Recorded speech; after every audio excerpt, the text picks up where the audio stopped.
We're going to start the questions tonight with Monica Hernandez.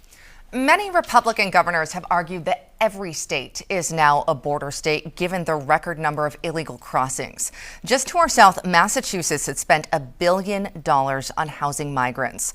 Beyond simply locking down the southern border, what policies can you put in place to make sure that doesn't happen in New Hampshire?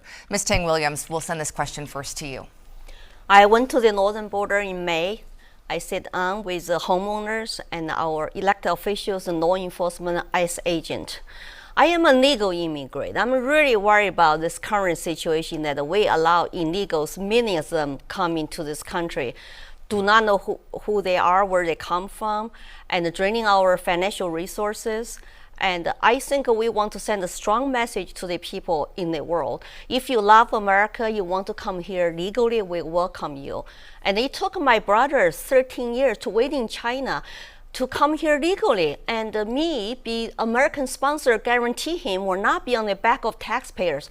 So I'm for very strong border security, and also it has become a national security threat to our country, to our state. So my top two issues, border security and the inflation. So when I go to Congress, I will vote to defund sanctuary cities and secure both northern and the southern borders. Mr. Moncharmani. Hi, thank you for having us here today. Look, the borders are a problem. They're a problem on so many levels.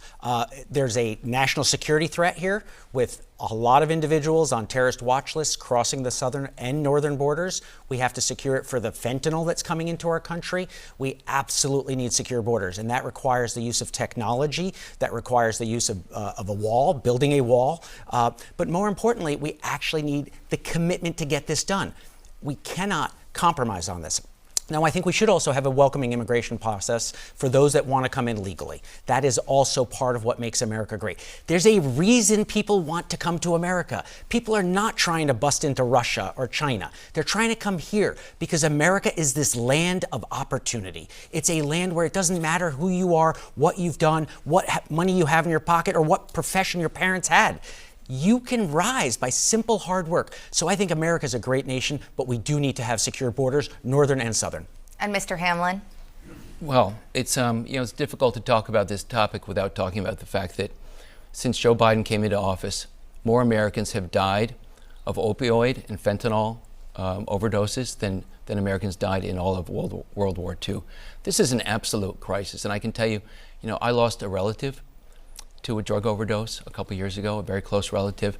And so I think the number one thing we need to do is to secure the border, not just to prevent additional people, but to really get this crisis under control. Americans are dying. It's an absolute crisis. Recently, New Hampshire, we were ranked as having the highest quality of life in the nation, but the two areas where we're falling behind are quality of life, is drug overdoses and suicide. And these things go hand in hand. So the open border is an absolute crisis. We need to secure it as quickly as possible. And I would advocate, if it means bringing in the Army, I would say that we can do that. I need to build a wall. We need to hire more agents. We need to do whatever it takes to secure that border.